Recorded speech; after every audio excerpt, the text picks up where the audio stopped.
Joan received her doctorate degree from the Department of Environmental Health Sciences at Johns Hopkins Bloomberg School of Public Health in 2014. Dr. Casey is an environmental epidemiologist who focuses on environmental health, environmental justice, and sustainability. She is currently an associate professor at the University of Washington School of Public Health, an adjunct associate professor at the Columbia University Mailman School of Public Health. And as you may have guessed, she's going to join us online today, I believe from Oregon. All right, thank you so much. And I've been told I'm very loud, so I'll try to speak softly. Thank you so much for the invitation to come and chat with you all this evening. And I will just share my slides. Okay, great. So tonight I'm going to try to speak for, I don't know, 25 or 30 minutes, and then definitely look forward to doing some question and answer and chatting more about anything of interest to folks. So tonight I'll be talking about primarily a reminder that the climate is changing, how that is potentially leading to increases in frequency and severity of wildfires.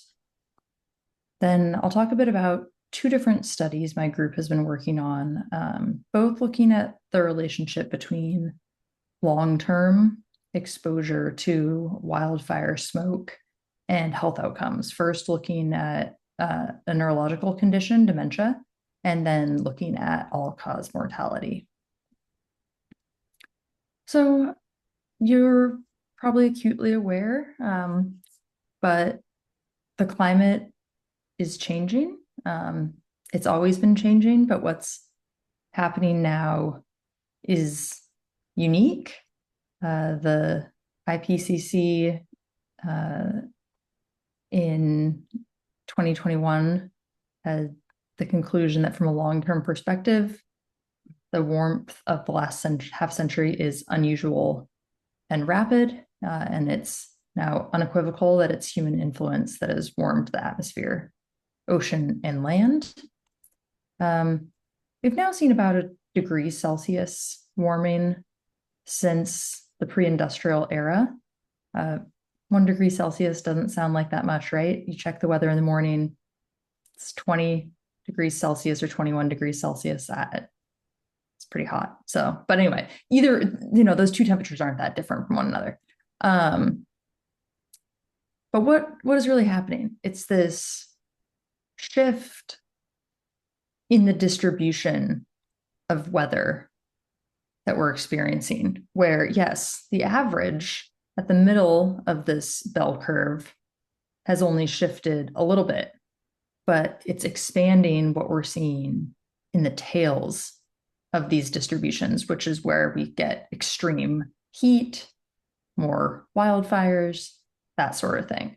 So I like to remind myself, because sometimes 1, 2, 3 degrees Celsius even doesn't sound like a huge change, but it can really drive much more dramatic change than what we're talking about on average. We're also now seeing more wildfires over time. So this is some work we've just finished down here in the United States, tracking the number of wildfire disasters over time in the US from the year 2000 through 2019. And so these are fires that killed a civilian, burned a structure, or received federal disaster aid. And so we identified about 5,000 of these fires.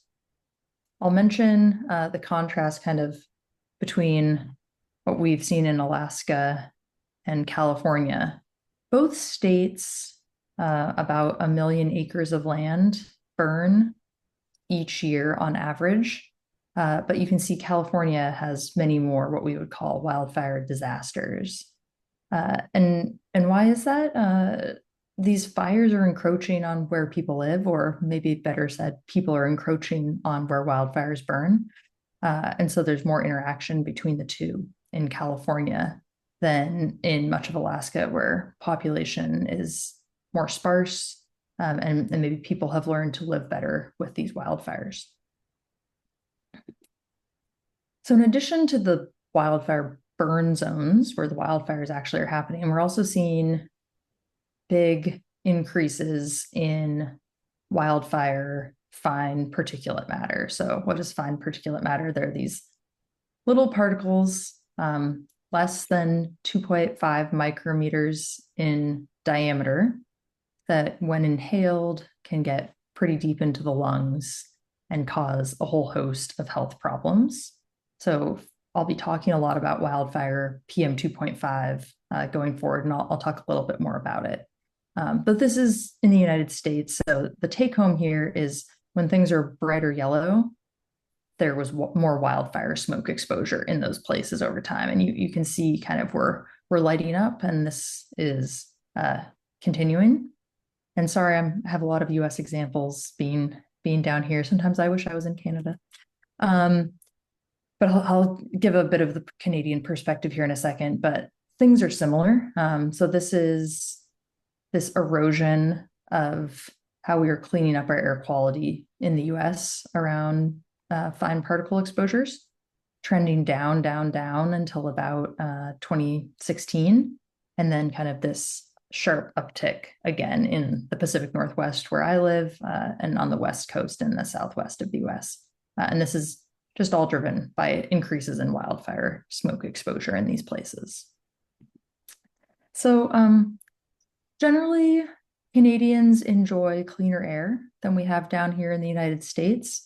But I wanted to talk about kind of the contribution of different types of particles to that overall fine particle count. So there's all source PM 2.5, which comes from a bunch of sources like traffic, factories, dust, a variety of things, including wildfires. And so this is sort of the breakdown in different parts of Canada. So the very far left, you're looking at Canada overall, and you're seeing kind of a mixture of a bunch of different sources. So wildfire is at the maroon, so a substantial portion, but a lot coming from residential combustion. So people burning wood in fireplaces, for example, or oil to heat homes, industrial exposures in periwinkle.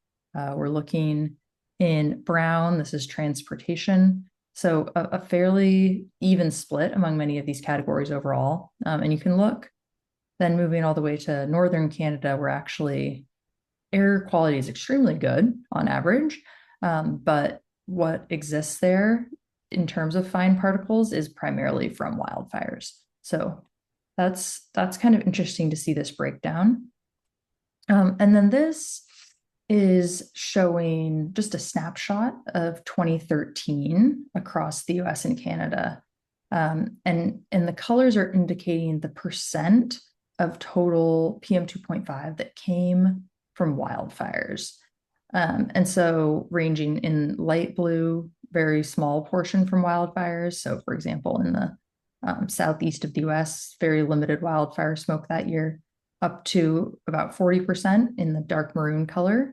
And you can see much of Canada is covered in maroon and red, meaning a large portion of PM 2.5 in Canada coming from wildfires.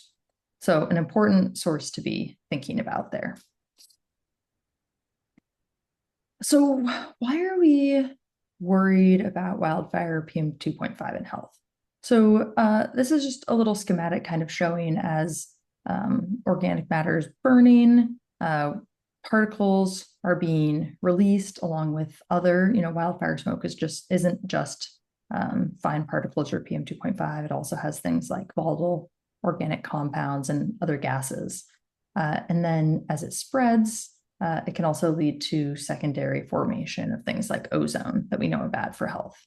And so the schematic is just showing how many, this is a PM 10 particle, so 10 micrometers, the periwinkle in diameter. You can see about 5 of those fitting across a human hair.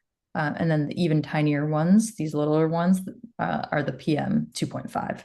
And so very, very, very tiny, much smaller than the diameter of a hair. And what does that mean? When we inhale them, the particles can actually go down, penetrating deep into the lungs. They can move into the bloodstream. They can cause inflammation, oxidative stress, things like DNA damage or epigenetic changes in the genes, things you don't want happening to your body. And these processes can lead to cardiovascular disease and other diseases that put folks at risk of developing dementia, which is something I've been interested in studying. You can also see there's here they're showing the particles going into the nose and through the olfactory nerve, actually going directly into the brain, where they can cause neuroinflammation and potentially harm brain cells directly. And so in studies of mice, absolutely mice exposed to wood smoke have measurable levels of neuroinflammation shortly thereafter. Wildfires are also linked to, sorry, this is small font, but you don't need to really read it. It's just showing some major causes of health outcomes that wildfire smoke has been linked to. And this is in the short term. So increases in wildfire smoke in the short term can lead to increases in all-cause mortality and cardiovascular and respiratory emergency department visits and hospitalizations. So it's important to think about smoke. We now think in the aftermath of people being exposed for a day or two to high levels of smoke, their risk for these outcomes has increased. We know less about what it means to be exposed to smoke year after year in different exposure patterns over time and how that might matter for health. And so that's what I've been trying to think about. And why is this kind of so complicated? Don't we know how to measure the relationship between the exposure to air pollution and health? A lot of people have done that. Yes, but wildfire smoke is a little bit different than some other sources of air pollution that are more constant over time. So here I'm just showing you an example of a single community in California from 2006 through the end of 2020. And you can see highly variable. Many, many days, there's basically no smoke.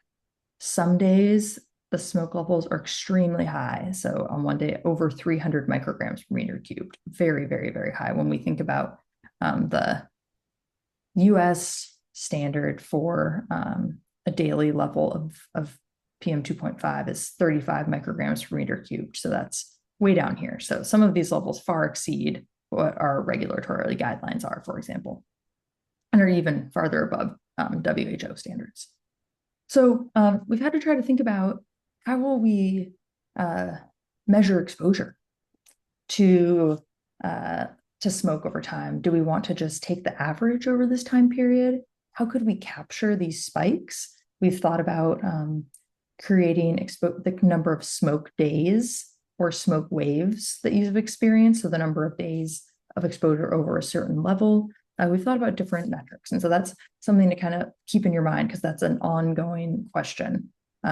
Is being exposed to a level of 10 every day the same as being exposed to 100 just for a few days? We don't totally know the answer to that yet.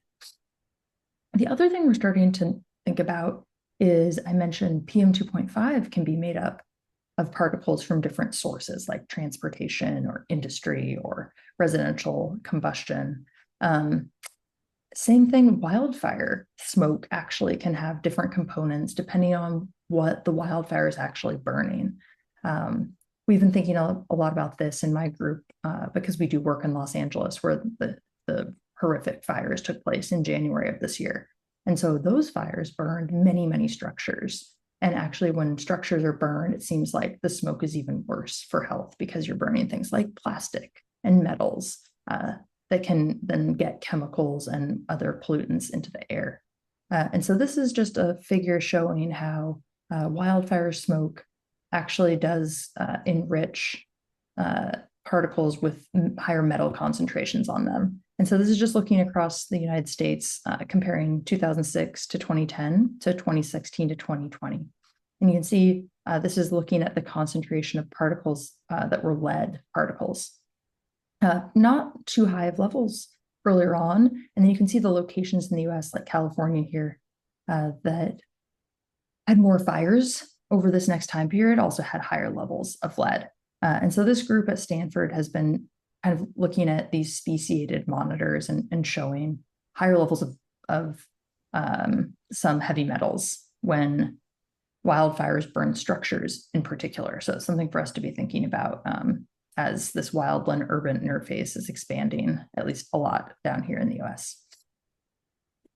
Okay, so now I'd like to share a little bit about what we've seen when we've tried to look at this relationship between long-term exposure to wildfires and health. So a lot of this work is in collaboration with Kaiser Permanente in Southern California. So this is a single payer system. So this is more similar to kind of like healthcare that you would have in Canada. So it's not fee for service. The doctors are employed here. And so this is actually a unique way to give care in the US.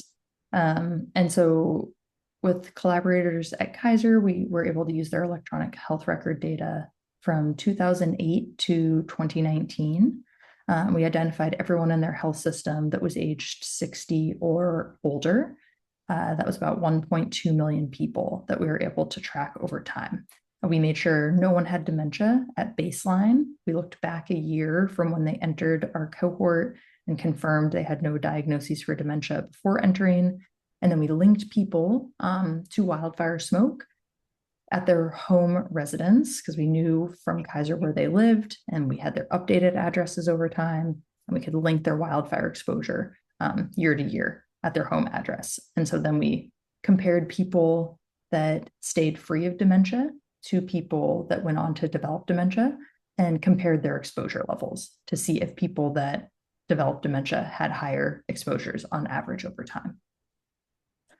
And so how did we actually assign these exposures? So we were able to use this wildfire smoke model that basically combines satellite imagery to see where smoke plumes are located with on-the-ground air quality monitoring systems that enabled us to estimate every single day in every community in Southern California the levels of wildfire PM2.5 and non-wildfire PM2.5. And so the non-wildfire PM2.5 is coming from all other sources. So industry, traffic, dust, and salt, all the other things that you might experience. And so we could look at the relationship between both of those and people developing dementia. We developed this estimate. We took the 3-year average exposure that people experience. We thought that was sort of a relevant time period to look at this relationship. And so, for example, for me, we might be estimating where I live, my exposure in 2016, 2017, and 2018, and taking an average of that and linking it to my risk of developing dementia. One nice thing, I sort of alluded to this, is that Kaiser keeps historical addresses on their patients, so we could actually track people if they moved to a new location, even if it was quite far. And so that helped us do a better job at figuring out what people's real exposures were. So here are the average exposures across the study population of these two types of air pollution. On the left is the wildfire PM2.5, and on the right is the non-wildfire PM2.5. You can basically, the take home here is they don't really have the same spatial distributions.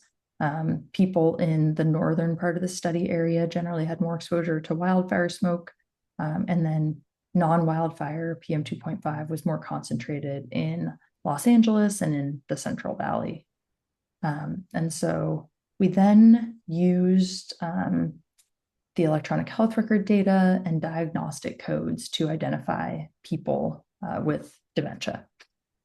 Okay, so then we ran some statistical models where we controlled for other factors that we thought might be related to people developing dementia, but to ensure that we're kind of comparing people as well as possible in these models. And so what do we end up seeing at the end of the day? And this is a bit of a mouthful, so happy to talk about it more during the Q&A. But basically, when people experienced a 1 microgram per meter cubed higher 3-year average exposure to wildfire smoke, they had about a 12% increase in the odds of developing dementia. So a fairly substantial increase. For non-wildfire PM2.5, we saw about a 1% increase in the odds of a dementia diagnosis for that same level of exposure increase. One thing that was interesting here is we didn't see the exact same relationships for people of different subgroups. So we wanted to see if people from different racial and ethnic groups, which would be a proxy for things like structural racism in the United States or access to care, might have a different response to the same level of exposure. And so we did see that Kaiser members who identified as non-Hispanic Black or from another racial ethnic group, which included people from multiple races, Native American and Alaska Native communities, Pacific Islanders, and unknown race, had a much stronger response to the same level of wildfire smoke exposure, which was pretty interesting. And that's this group here. So you can see just a much stronger relationship for the same level of exposure. So, interesting findings here, and we're going to go on to do a lot more. I'd love to talk with you a little bit about, this 3-year period we were able to look at and the relevance of that to dementia development and what we might want to do in the future around the relevant time period of exposure.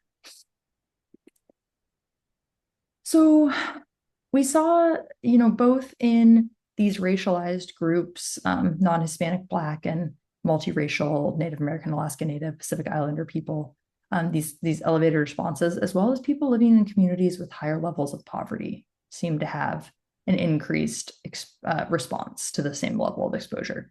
And I want to think a little bit about why that might be. These plots get at people's behavior when it is smoky outside. And so this work is from Marshall Burke's group at Stanford, and what they're looking at are actually Google searches. And they are seeing, looking at the median household income at the county level of people and their likelihood of Googling about air filtration when it's smoky outside. And they basically see this linear increase, whereas counties are wealthier, people are more likely to Google search for air filtration. We don't know if that perfectly correlates to going out and buying it, but certainly shows this gradient in interest in trying to protect themselves during smoke events. Similarly, the group found that as the income levels of counties went up, people were much more likely to be staying fully in their homes during a smoke event, not going to work, not going outside, staying directly in their home, and thereby probably better able to protect themselves from smoke. So we see pretty bad social gradients in health. We have fairly bad health disparities here in the US, and wildfires are really no different. We also have kind of some similar trends in our adaptation to climate change. So this is just looking at trends in installation of residential solar in California. And basically what you can see is as communities get more disadvantaged, they have fewer kilowatt hours of solar capacity installed. So the groups that are least disadvantaged up here at the top had higher kilowatt hours installed. And we can just see also this kind of bifurcation over time where the least disadvantaged communities are installing a lot more solar. This can be really important because, at least in California, when there are wildfires, there are also a lot of power outages. And so people who rely on a medical device that requires electricity, or that simply want to heat or cool their home, or have food that can be refrigerated, rely on power. And so it can be really important to have kind of this backup solar that can provide energy to homes. So again, another reason we might be seeing some disparities in health. All right, I'll wrap up talking a little bit about some of our work on mortality, all-cause mortality, and I'm going to talk about very briefly two different studies. The first one looks at the entire United States. It uses Medicare data, so our national insurance for people over the age of 65 and older. And so it includes a substantial portion of people living in the United States. And so in this study, we are interested in whether places that have more days of wildfire smoke have a stronger relationship between total air pollution and mortality, because we've seen time and again that PM 2.5 is related to mortality, but we wanted to know, okay, but does wildfire smoke kind of accentuate that relationship? And so this work has been led by Dr. Spoto at Harvard, and she is finding exactly what I was suggesting. So this first orange relationship here shows that for a 10 microgram per meters, per meter, okay, let me start over because that was confusing, changing slides on you. The first orange marker here shows for a 10 microgram per meter cubed increase in PM 2.5, we see about a 7% increase in the hazard of all-cause mortality in the next year. So that's kind of in line with maybe what we might expect.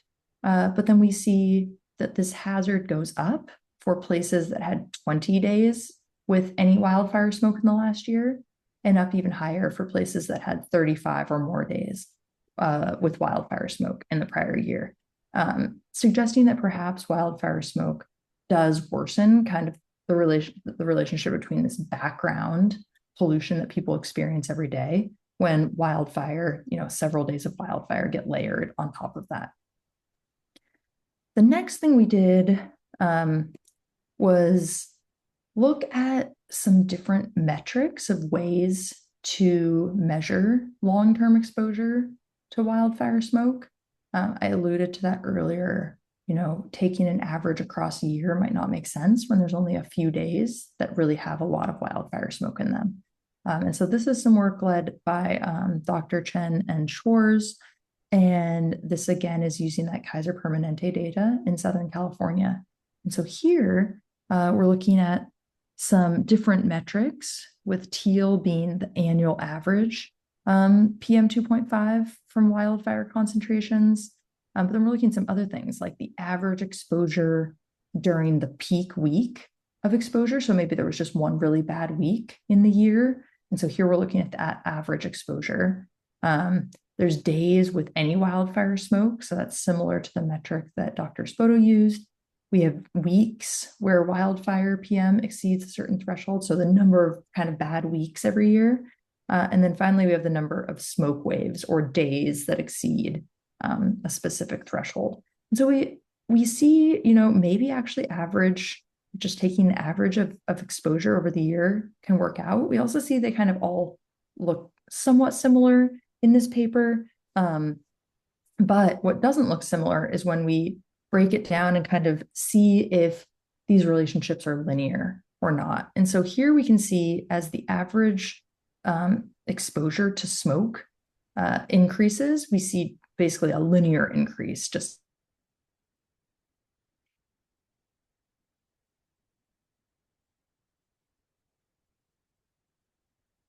Joan, you froze on us.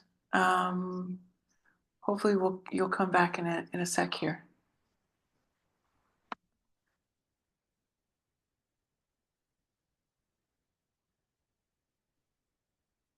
those behavior changes that I was talking about. When it's really, really smoky outside, people have started to figure out, I'm going to stay inside. I'm going to try to wear a mask.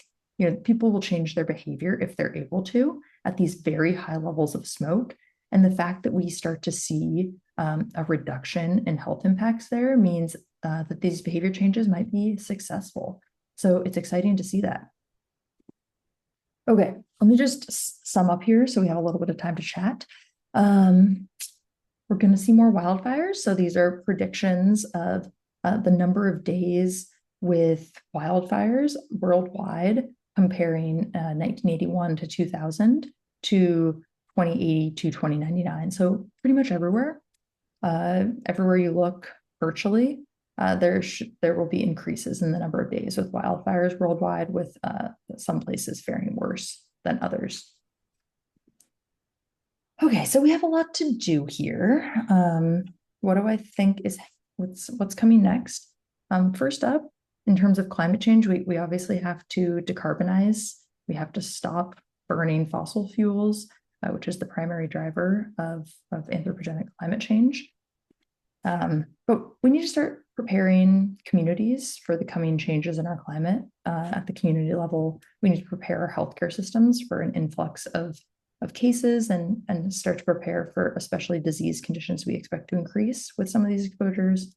And finally, we really have to start moving the onus from what people can do as individuals to what we can do collectively through policy to not only slow climate change, but also to respond to wildfires in terms of how we take care of our land, how we respond on days when it's smoky outside. So a lot more for us to do, and glad to chat with you all about that.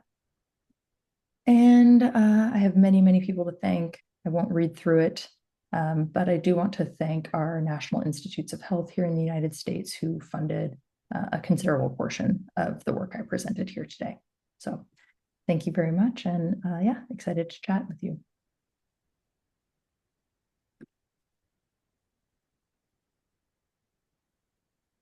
Thanks so much, Joan. That was really fantastic. I wanted to mention to folks, because you did mention, refer to filtration and other, the Google searches that folks were doing down south when wildfire smoke was becoming a problem. And I wanted to mention, folks, that Yukon government does currently offer a wildfire grant. It's a grant of up to $1,500 per person to purchase air purification equipment or supplies to improve the air quality in your principal residence. Equipment or supplies include high efficiency heating, ventilation, and air conditioning HVAC filters, air purifiers, or air cleaners. Yukon government, I know from experience, Yukon government made, I think, something like 30 air purification air filters available to the citizens of Tonquachon Council last year. And they probably have a few more sitting around. So if you don't get anywhere with a search and you want one, get in contact with me and I'll hook you up. I'm going to check the, I'll be checking the chat. So for folks online, if you have any questions for Joan, just type them in the chat. And I'm also going to walk around and ask folks as well in the audience. I'm going to come to you with a microphone. So does anyone have any questions for Joan?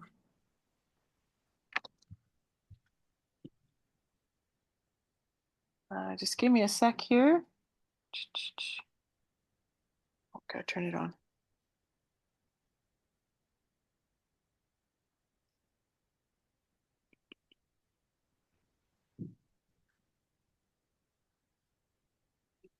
One second. Oh no, what happened? What happened? I thought I had it.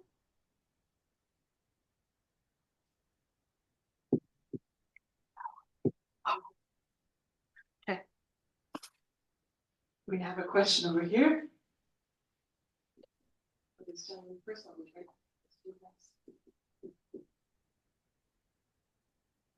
Yes, thank you very much. That was a very enlightening presentation. I have a question. Wildfires are often associated with heat waves. And I know we've seen lots of data, for example, in BC about excess deaths during heat waves. I'm wondering if there's been any research looking at sort of heat and mortality versus smoke and mortalities and how the two interact. And also, is there any work you know of about excess heat and dementia, for example? Wow. Such good questions. So you have described 3 of my doctoral students' dissertations.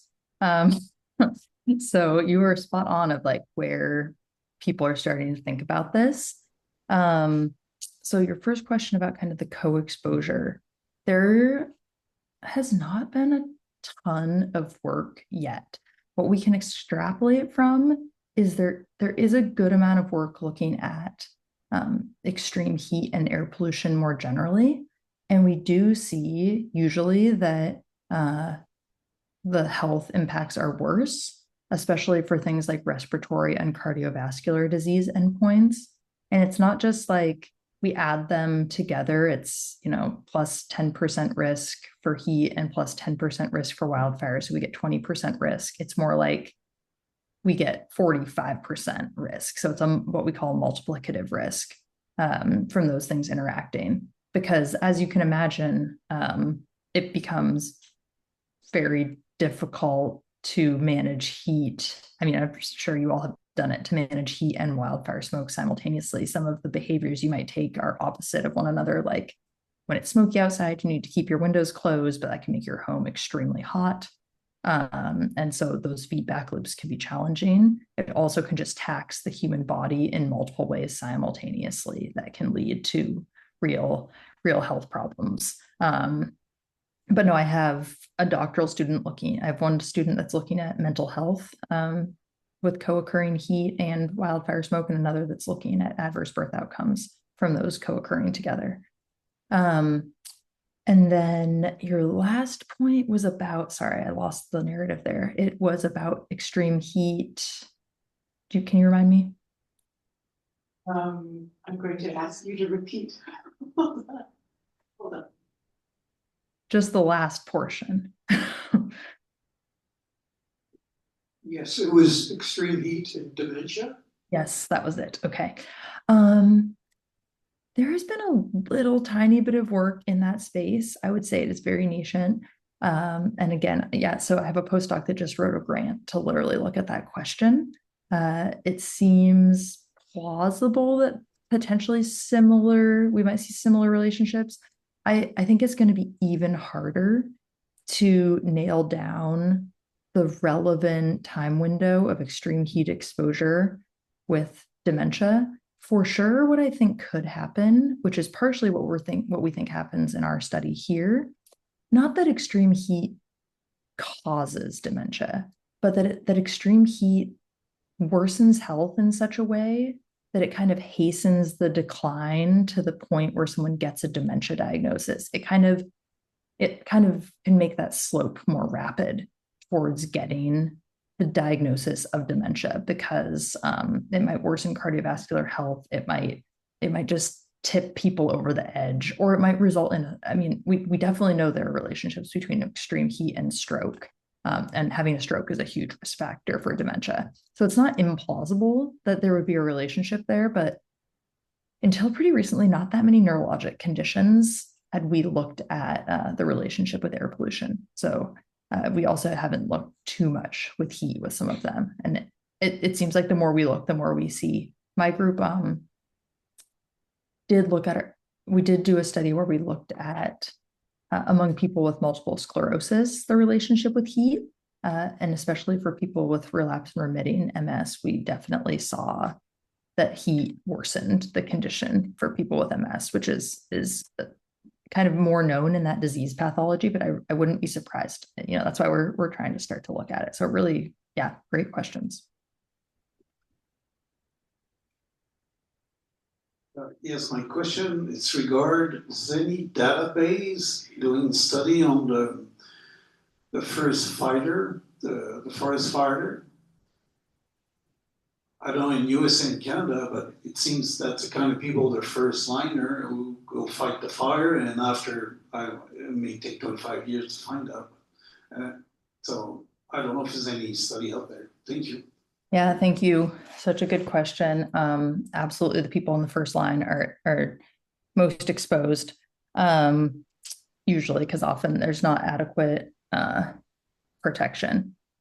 So what we have for sure, we have seen firefighters have increased risk of various types of cancer, including lung cancer.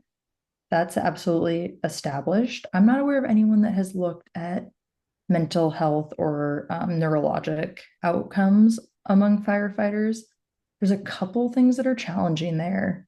One, there's this thing that we call healthy worker survivor bias, which is basically the people that stay in an occupation like fighting forest fires for a long time probably are really quite healthy human beings, and very fit and very strong. And so we might not detect a relationship in those people that we would if it was someone else who wasn't as healthy as them. And so the people that are sick end up quitting the occupation earlier. And so they'll have less exposure, even if they got the adverse health outcome from being a firefighter. So it can be tricky in these occupational exposures to figure out those links. But I know there's absolutely a growing interest, and there are a couple of firefighter cohorts in California now where they're being tracked over time. And like I said, definitely some increased cancer risks, as we'd unfortunately might expect. Yes, you have a question. I was just wondering about the size of particulates, and what would be the size of particulates if you were sitting around a kind of a smoky campfire compared to what's coming off probably a lot of green wood burning in a forest fire? Yeah, that's a good question. I don't think I know the answer to whether there would be. I think that so if I had to guess, so my first answer is I'm not sure, but my second answer is if I had to guess, I suspect that the particles from campfires are going to be on average slightly larger, just because the fire is not burning as high of a temperature. So one thing we know about forest fires is they produce a lot of ultrafine particles, which are even smaller than PM 2.5. So it's those ultrafines that can move from the nose, breathing in through the nose directly into the brain because they're so tiny. And we know that forest fires produce a disproportionate number of those ultrafine particles. So my guess is those campfires that aren't burning at as hot of a temperature as a huge forest fire are going to have slightly larger particles, but in many ways they're going to be similar to forest fire smoke. And so I've also gotten the same question about people who have wood stoves in their homes. Similar thing, like, you know, I also sit by campfires. It's a very enjoyable experience, but trying to limit exposure to some extent, or try to be, you know, not downwind of smoke, trying to have good ventilation if it's in your home, making sure the flue is working well, those sorts of things that can limit exposure to these particles, it is a good idea.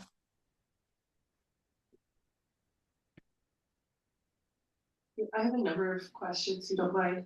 So I noticed that you touched on 2 social determinants of health, race and poverty level. I was wondering if you also look at transportation networks. Like in Canada, North America, we're very heavily car dependent. So even looking at commuting, even a lot of our active commuting networks are adjacent to roads, so sidewalks and bike lanes and stuff like that. So I'm wondering how many people, let's say the risk of commuting every day using an active transportation, public transportation system, and at what point the risk outweighs the benefit of actually moving to get to work versus taking a car. Yeah, that's a good question. We definitely didn't look at that here, but a super important question, and kind of gets back to like who can shelter in place in their homes when it's really smoky out, who has to go outside. In Los Angeles, where we did this study, there's like unfortunately no public transit really, so people are mostly driving, but some people definitely are biking and walking. And so yeah, what's kind of the distribution of exposure across those different groups? And when I say there's no public transit, I'm being a little facetious. There's some public transit in LA, and people do take buses. So yeah, and so those people definitely would have higher levels of exposure than people that are able to use a private car and have air conditioning on, for example. So yeah, that would be interesting. It would be the problem for us in being able to do a good job looking at that is we don't know where people work in this study because Kaiser doesn't, and in our study in particular, these are older adults, many of whom are retired. But I could see that being really important and helpful if we did have information on where people were going. And there are studies, people looking at that using things like GPS trackers and actually seeing what they call them activity spaces, like where people actually are spending time minute to minute. So yeah, that's the thing. Whenever we talk about kind of detected exposure disparities, we always are underestimating them for exactly reasons like you brought up. There's always more reasons that certain groups are more exposed. Thanks. And also because you're in the public health field as an epidemiologist, I was wondering too, advocating for these kinds of studies or advocating for better transportation networks so that people who do take routes outside of vehicles, there's evidence to support the benefit of creating more separate active transportation networks. Yeah, I mean, so one good thing that came from COVID was we started to care about air quality more and think about it more. So for example, here in Seattle, public transit now has MERV filters on it, which filter out a lot of the particles and also helps prevent transmission of viruses on public transit here. But yeah, it has not been broadly talked about. And yeah, that's a good idea. Sorry, another couple of questions. I was wondering what EMRs are in use and what you use to compile your data. Yeah, so Kaiser Permanente has electronic health record data from, they use the Epic system.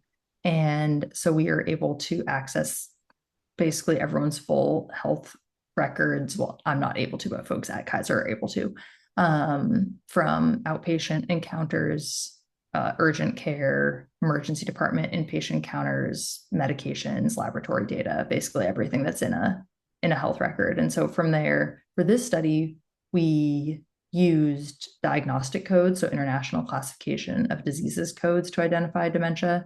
There's definitely opportunity, for example, to use more formal neurologic testing that is done on a subset of the population that gets a dementia diagnosis. Here we were going for the large population size, so used diagnostic codes that'd be available for the whole population. So that's kind of what their health records look like.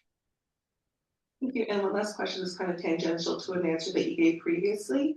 You mentioned that you saw some people who had the cyclical MS recurrent symptoms increase with the increase in weather or increase in temperature. Just curious about that because I thought Canada, with its colder climates, we have a higher incidence of MS. So I was wondering how that comes into play. Yeah, this is a great question, and that is definitely true. It seems like, yeah, farther northern latitudes have higher incidence of MS, which is really, yeah, maybe a tie to vitamin D is one of the hypotheses, but we're still learning more. Yeah, so in that study, we were looking at exacerbation of multiple sclerosis among people that had already been diagnosed, essentially. So we were looking at acute care visits for people with MS. So it would be more like it was hot outside and they had a more severe episode that they needed to seek care for. So it wasn't that we thought the heat was necessarily leading to MS onset, just that it was worsening symptoms for people living with MS. Any other questions? Richard, you have one. Hold on.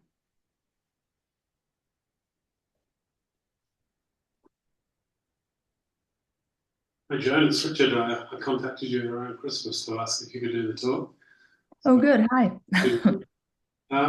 We lost you a couple of slides ago. You had two graphs on a sheet. One was linear and one was all over the shop. I was just wondering whether you could redo those for me. Sorry, you want me to read the grant numbers? No, the is it two slides back? 3 slides back? There's two graphs. There were two graphs. Oh, graphs. I heard grants. Sorry, graphs makes more sense. Yes. So ask the question again. Apologies. Would you be able to just give us your thoughts on those two graphs? Sure. Yes. While you're trying to find that, I've got a question on why are particles coming in through the olfactory nerve? How do they get in through the cell?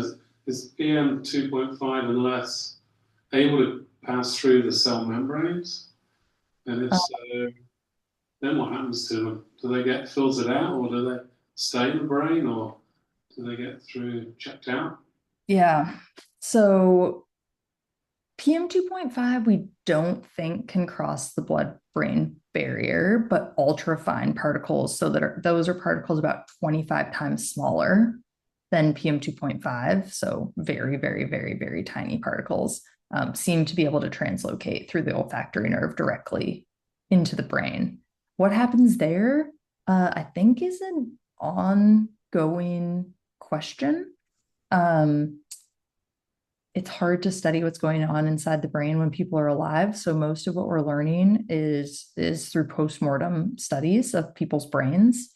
And so I think we're going to learn a lot more. There are definitely groups of neurologists that are now getting very interested in this, and we're starting to learn more. But certainly it seems like when those particles get into the brain, they are inducing inflammation at a minimum. And whether or not it's leading to things like DNA damage or altered structure or function of the brain, I think is what we're folks are trying to figure out. Is this the graph you wanted me to chat about? Yes, it is. Okay, great. You didn't freeze online, but our feed froze momentarily. Okay. Yeah. So great if you could go through this slide again. Of course. I'm more than happy to. It's also sort of, I kind of whizzed through this at the end, so I'm happy to go a little slower. So the left panel is showing 3-year average exposure to wildfire PM 2.5. And that's what it's showing on the x-axis. And when we look on the y-axis, this is the odds of mortality. And so basically on the left-hand panel, we see as the 3-year average smoke exposure goes up, we see sort of this linear increase in odds of all-cause mortality, which is interesting, I think, and maybe expected.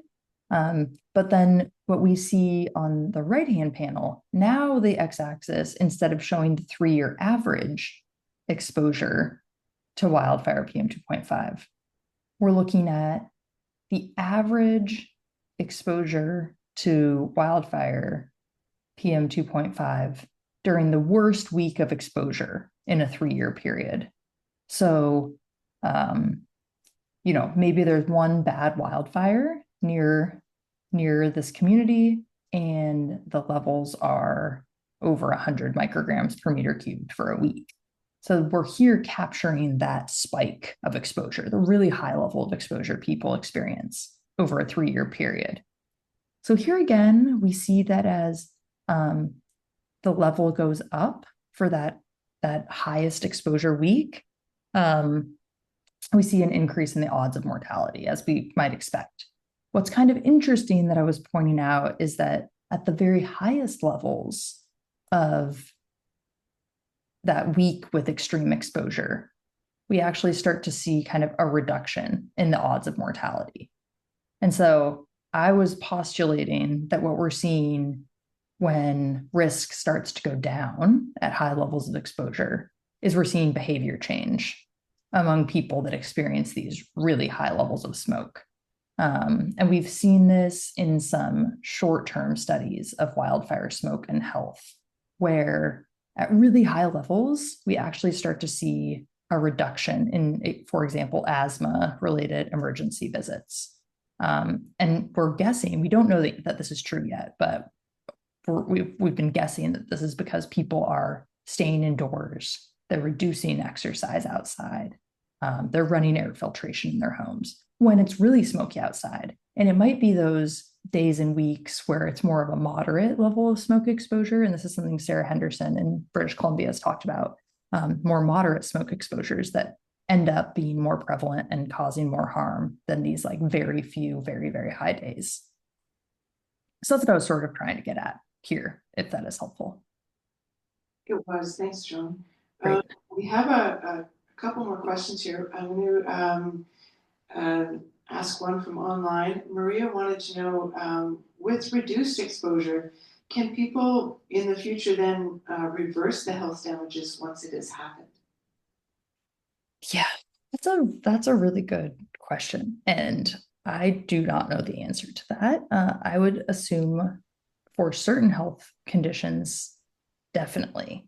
For example, you might never get rid of your chronic illness, but it might be much better managed if you reduce your levels of exposure. So I'm thinking about things like asthma or COPD, that if people get into places with cleaner air, they will not have any serious exacerbations of their disease. Things like dementia or other neurological conditions, I'm less sure about saying you might be able to reverse some of the changes. I think some of these things, once the structure and function of some of your organs have been changed, it can be hard to reverse them. But that said, I still think there's this huge value in trying to reduce exposure, even if there's been high exposure in the past, because you can prevent other illness from happening that can make it much harder to manage a single condition. So we want to keep as many morbidities out of play as possible. But I think that's an area and people are really interested in looking at, and a parallel question being, does it matter kind of the space between serious exposures that people experience for health? Like if I experience one really bad fire in 2020 and then I don't experience another really bad one until 2024, is that better than having them kind of back to back? These are the kinds of things that people are trying to figure out answers to right now. So you're on the leading edge there. I'm wondering about if you have any idea of performance of green energy sources during wildfires when there's a lot of smoke. Yeah. So solar, right? It depends on the sun.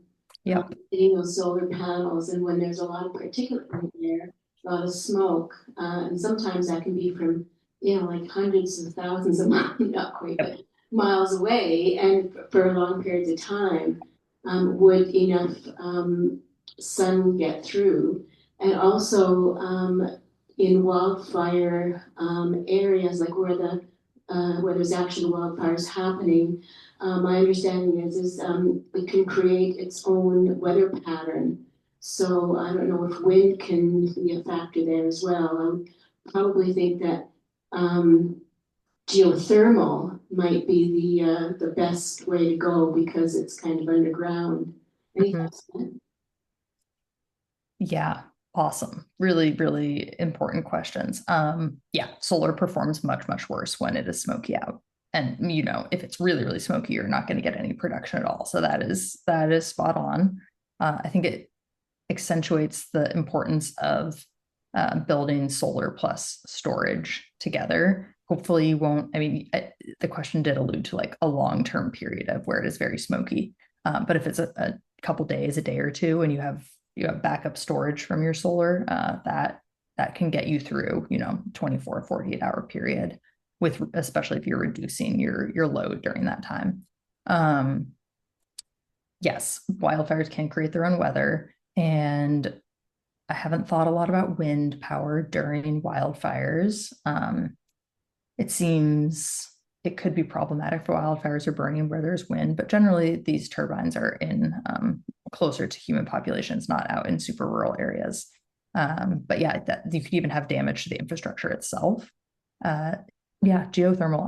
I'm personally very excited about geothermal. So yes, whoever said that, yes, I think that is an excellent option, especially if you can get like a community geothermal situation going that can be really energy efficient. That could be definitely a good path. And it's always going to be a mix of these different sources. I don't think we're not going to go renewable on solar alone. And so, yeah, if there can be some sort of backup plan, or at least having a community center that has backup power if people have primarily moved off of conventional electric sources to solar. So, but it is a good consideration. We have solar at my house, and we are now getting backup batteries for a similar reason. So, yeah, we have to think about this stuff going forward. Another question here, Joan.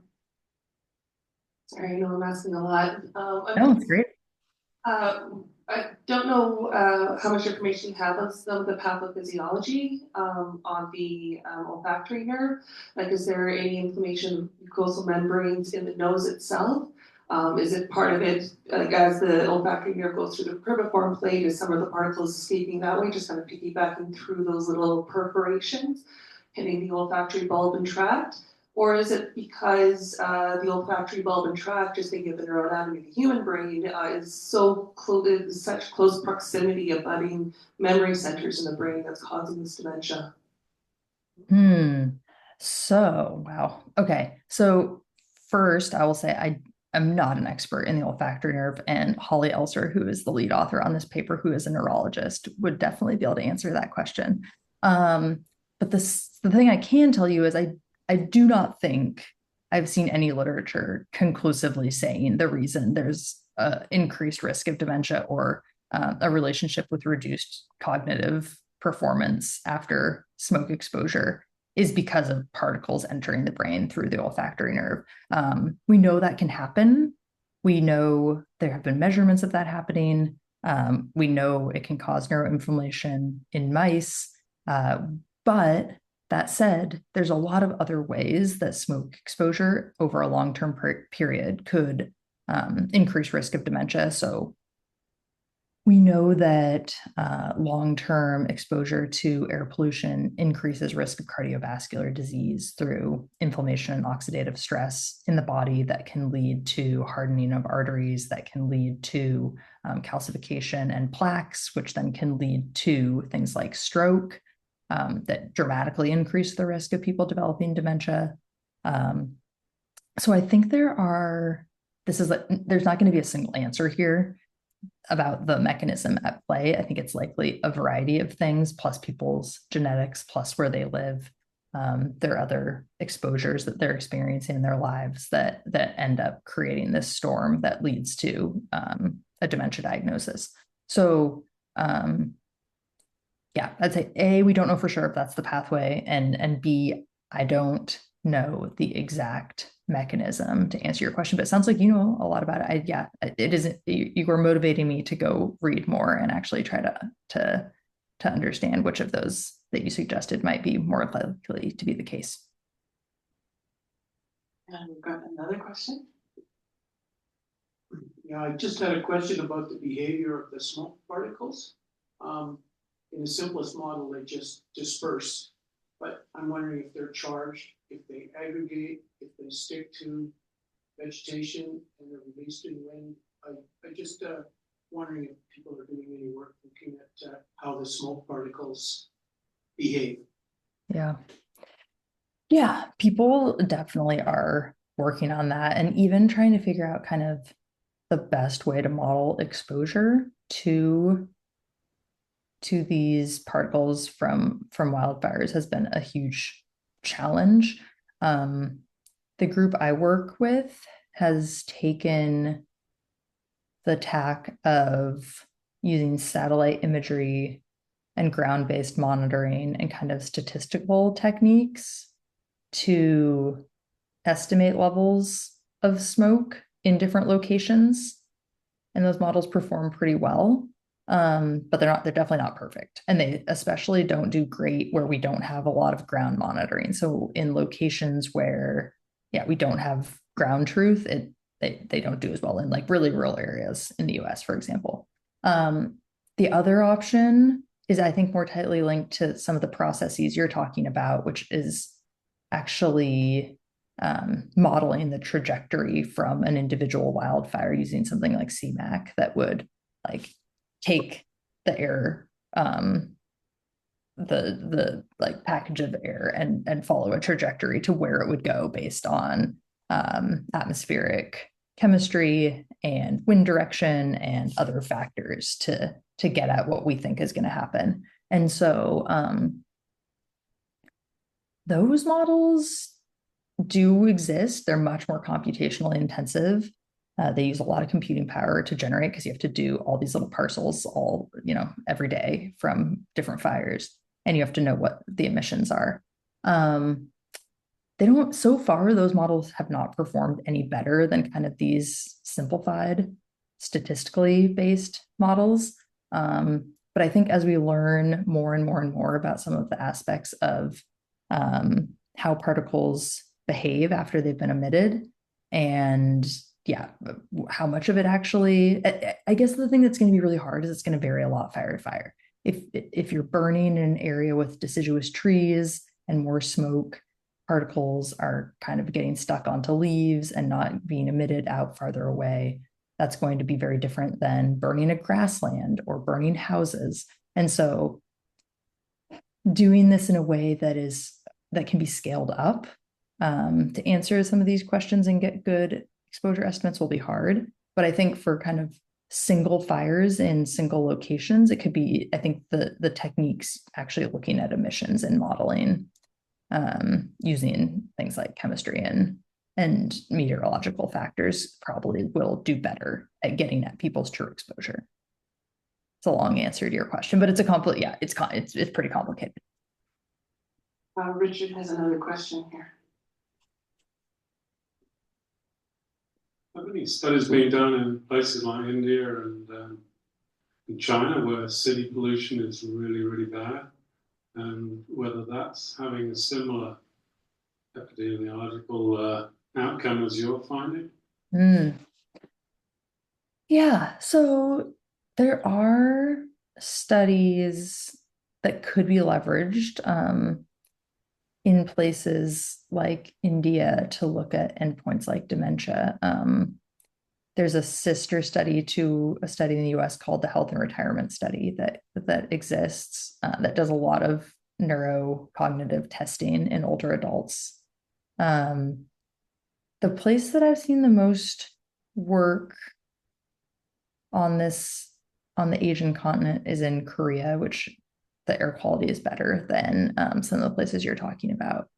So, I haven't seen dementia explicitly looked at, but I won't be surprised if I see a study come out in the next couple of years because researchers there are on the leading edge. And I think having seen a few studies in the US finding this relationship between air pollution and dementia, that they'll be following up in their population. And actually tomorrow we have a colleague visiting the University of Washington from India that is studying mortality impacts of actually wildfire smoke in India on mortality, like I said. So definitely there's growing interest, I think, in these factors. And the question I thought you were going to ask, which is also really interesting, is does kind of the background level of pollution in places like India or parts of China where background levels are a lot higher than in North America, what does that mean then when wildfire smoke is layered on top of that for health? We know that particles, the relationship between PM 2.5 and health isn't that linear relationship. It actually starts to level off at the top. So health impacts are much steeper at the lower part of at lower levels of air pollution. And so, how much more would it matter if there's some wildfire smoke layered on top of already poor air quality? I'm not sure what that would end up looking like. So it's an empirical question, but I am guessing very much that we will see more studies out of Asia on these questions of air pollution and neurological health in the next few years. Great. Ask some more questions.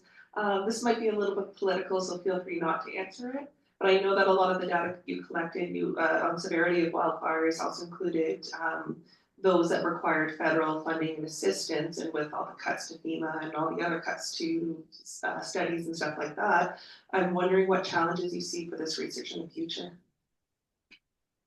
Yeah, it's not the best time in the United States for scientific research right now. So There definitely will be roadblocks going forward, especially as someone, the person who asked the question mentioned FEMA.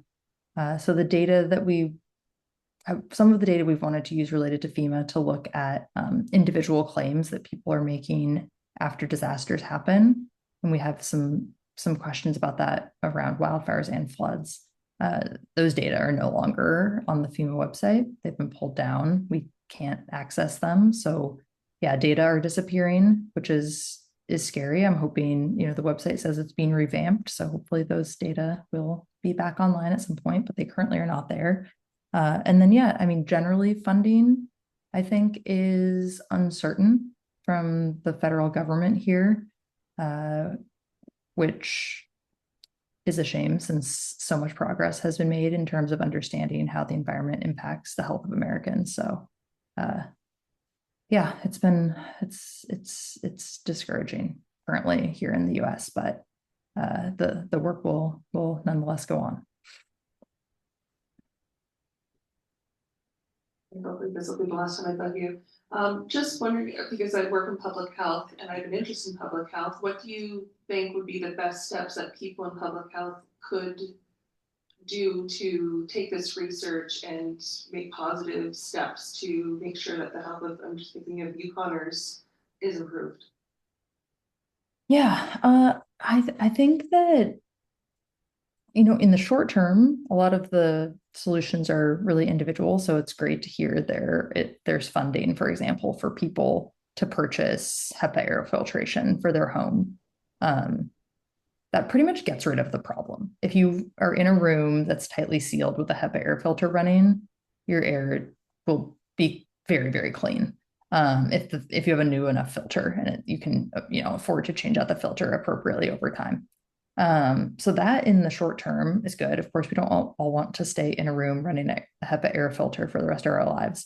But in terms of a short-term solution, that is extremely effective. When people need to go outside wearing KN95s or N95 masks that fit well and can filter out a lot of the particles that would otherwise get into the body, that can be extremely helpful. And then, there's longer term research in terms of the trade-offs between prescribed burning and forest fires, for example, choosing where we're building human settlements. We have a huge issue, for example, in California in the US, where people are building farther and farther out into the wilderness. And they're living on the edge of where fires burn time and again. And so people are increasingly exposed that way. And then, like I said before, I mean, we have to have stronger climate policy. We have to stop burning fossil fuels if we want to slow down this trajectory that we're on, because it is this global system. So there's, none of those are extraordinarily satisfying up front, but I think there are concrete actions we can take. Any other questions from anyone? Oh, one more. Hold on. Sure.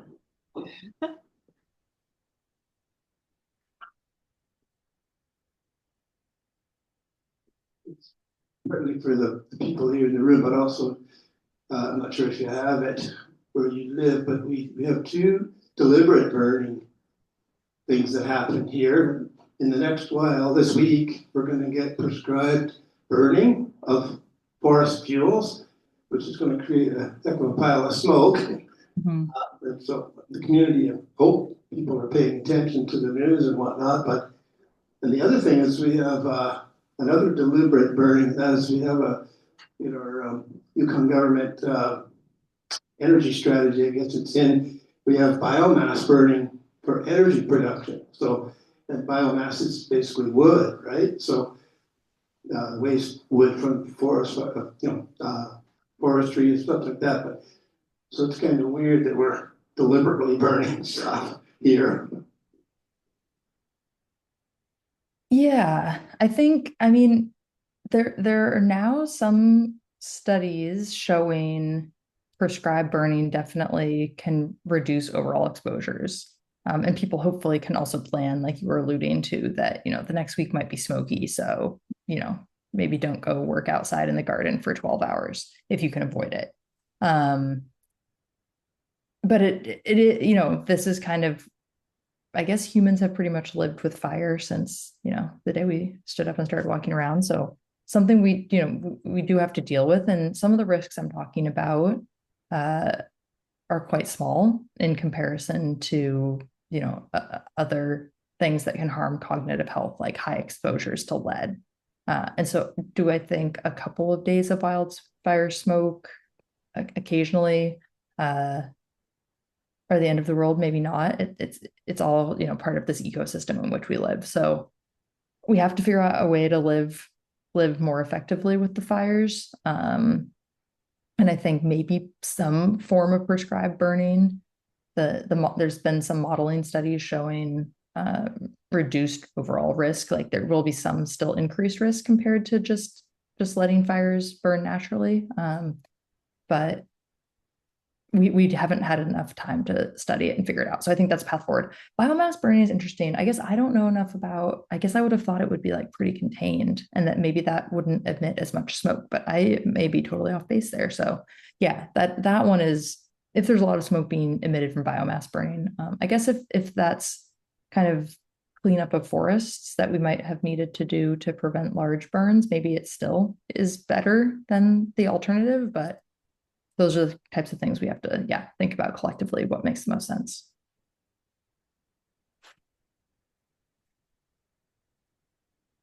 That's the end of the questions from the audience. Joan, I want to thank you again, and great questions from the audience. I enjoyed this, and we all learned a lot. And of course, it's on top of our minds as things start to heat up, and we're all raking the grass on our lawns. Right now, we're only just starting that, Joan, because we're in the Yukon. But it was really wonderful to hear you, and really Lovely wonderful to be here. Thank you very much. Hope you all have a good night and a good summer. Take care. All right. Bye-bye. Bye.